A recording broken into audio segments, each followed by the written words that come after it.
Welcome to the start of a new anime review series. Yeah, this one just started today. This is How a Realist Hero Rebuilt the Kingdom. This is of course the first episode of this new review series, and this is the first one since Eden Zero and Shaman King 2021, where it's a brand new series, and I start from the very first episode on the day it airs. This one, unlike the other two I had to watch on different websites, this one I watch on Funimation. Yep, Funimation. Thank you, Funimation, for basically making this possible. Now, the thing just started. There probably is not a dub yet released for this thing, so I'm not sure when the dub will get released. So, this episode, this series is adapted from the light novel series. Yes, unlike the last two new series I watched, which they are adapted from manga, one of whom is not published anymore, the other one is still published. This one is based upon a light novel, which makes this the very first anime I have watched where it's a brand spanking new anime that just started that is adapted from a light novel, and I watch it from the first day it airs. Because this has never happened before. I mean, yes, I have watched anime based on light novels before. In fact, I'm working right now the Jobless Reincarnation series, but not where I start from the very start of the series and watching the very first episode the very day it comes out. Yes. This episode is called First Begin with a Hero. Now, I did take a look and see exactly what this episode adapted from. This adapted from the prelude of the book and the very first chapter. Excuse me, and that's it. That is literally all they adapted from. Oh, if you're curious to how long the original light novel is, the very first one, which actually was released just physically 3 years ago, you're probably thinking, 3 years ago? Wow, that's quite something. Yes. Now, is there any... Now, apparently the Japanese release of this book is 250 pages. The one I read was 231 pages. Roughly 19 pages shorter, probably because, well, they cut down pages.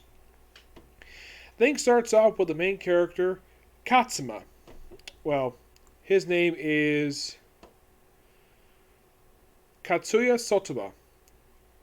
Yeah, it starts out with him and his grandfather. You only see him just at the start of the episode, where they discuss possibility that he should start a family, and also he's going to be joining his grandmother in the afterlife.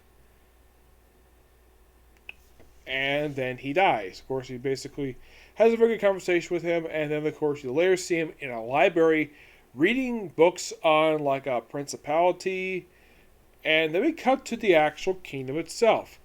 The kingdom of Estrin, I think that's the name of the country.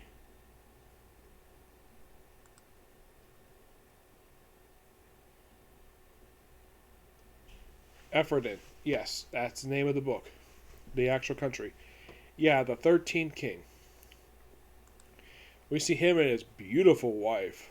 Yes, his beautiful wife. Her name is... No, not this one here.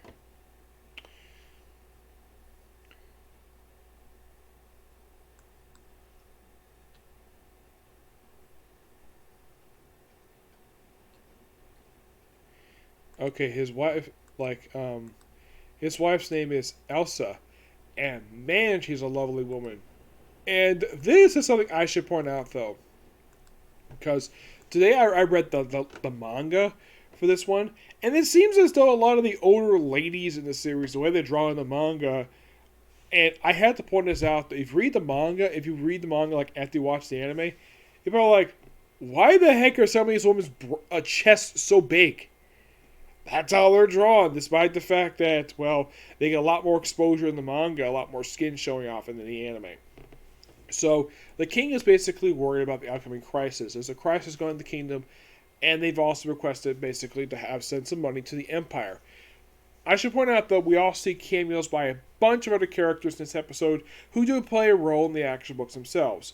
We see cameos from the three dukes. We see... I'm trying to get their names correctly. We have Cesar Vargas, who is basically kind of like appearance-wise, kind of reminds me of Demiurge from Overlord. He's got like devil wings. There's also, let's see, that's not the one I'm looking for here. Yeah, there's also George Carmine. Yes, you see him making his debut in this one. Yeah, he's one of three for the Dukes. There's also a woman. Yes. No, not this one. Where is she in here? Excel Walter. She basically makes a very brief appearance in the series. And yeah, we see cameos by them, the Empire leaders, and mostly put, they're just here. Their appearances are basically just here, just to pretty much in a way.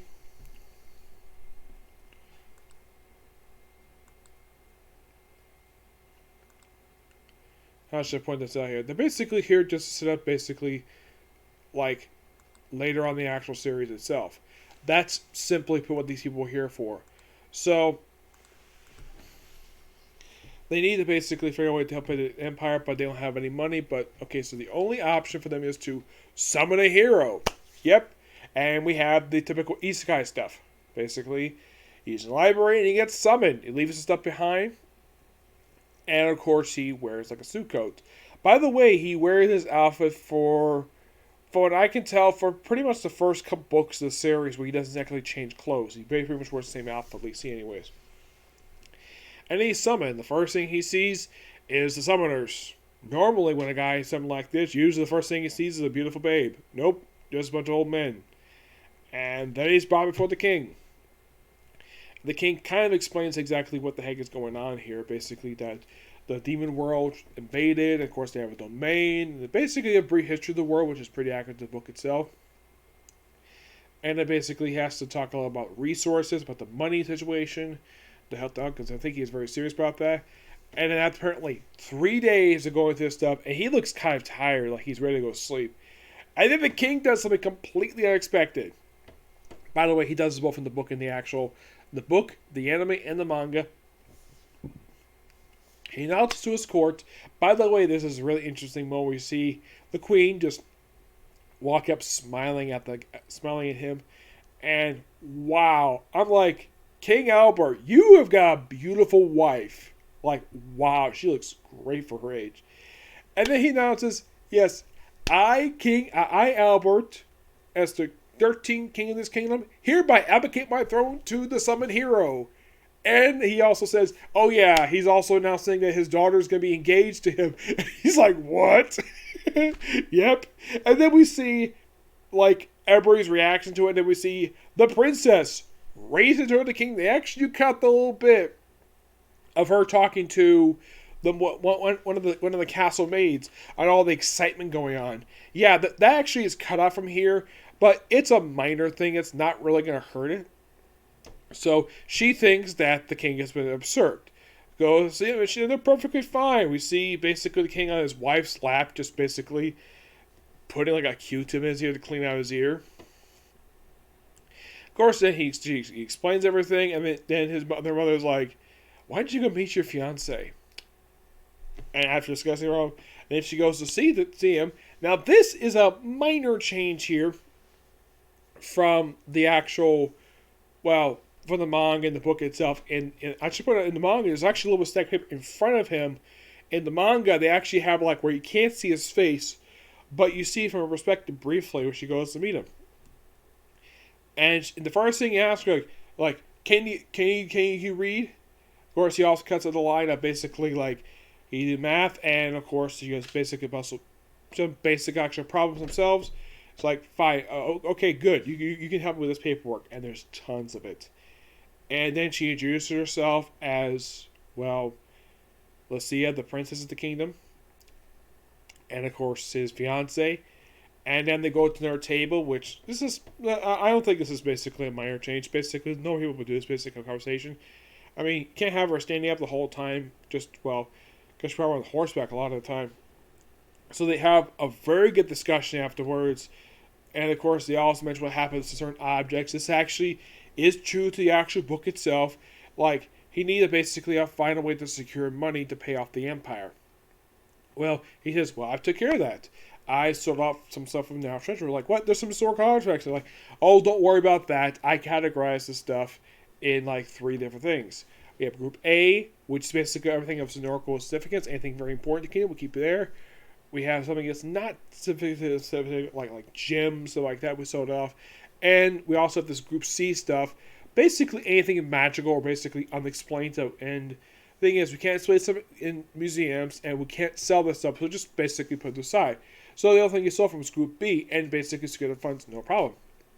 She's like, okay. I'm sure she probably has a problem with the fact that basically he put some of the stuff that's national treasure to the kingdom in museums. I'm sure that's actually pretty reasonable. I'm sure people who live in the country are probably very curious about it. So there's that. So, and then the episode ends basically having a very good conversation, and basically him talking a different voice. Of course, Justin has Calloway's at it too, and well, it is well. What a realist you are. Yep, that's how the thing ends. By the way, a lot of people do say that in the actual book. It's point how much a realist he is. And that's the episode for you. It's an absolute really good episode. It's a good starting point for the actual series. And, well, still got a lot of depth from. So, how far do they think they would probably depth for book 2, for episode 2? I don't know.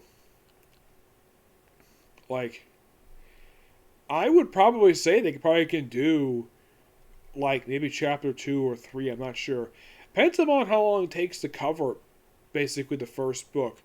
I'm assuming they might do the first 3 books this season. Yes.